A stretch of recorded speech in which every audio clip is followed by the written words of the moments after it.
आज आपण बनवत आहोत शेपूची भाजी। त्यासाठी शेपू घेतली एक जुडी, मिरची, लसूण, कांदा, हळद, मीठ आणि मुगाची डाळ रात्री भिजवत ठेवली होती। आता कढईमध्ये तेल तापायला ठेवलं होतं। तेल तापलं आहे, लसूण टाकायचे,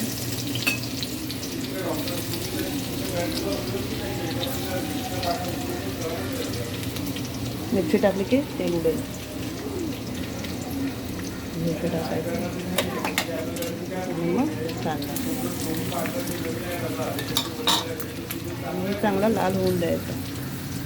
हे चांगलं लसूण मिरची आणि कांदा चांगला लाल होऊन द्यायचं। कमी गॅसवरती लाल झालं की मग त्यात आपण शेपू, मूग डाळ आणि हळद आणि मीठ टाकूया। आता लसूण मिरची आणि कांदा चांगला शिजला आहे। जास्त पण लाल नाही होऊन द्यायचं, थोडंसं। मग त्यात मीठ असते, हळद मीठ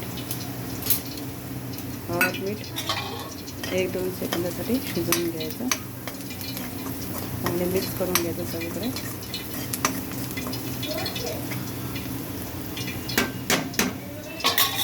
थोडं शिजून झालं की त्यात आपण मुगाची डाळ भिजलेली रात्रभर भिजत ठेवली होती ती आणि शेपू घालायचं। आता ही भाजी पूर्णपणे मिक्स करून झाल्यावर झाकण ठेवून 10 मिनिटं शिजवायची। 10 मिनिटांनी ही भाजी रेडी होईल। आता त्याच्यात काही टाकायची गरज नाही, फक्त कमी गॅस करून 10 मिनिटं शिजवायची, मग आपली भाजी रेडी होईल।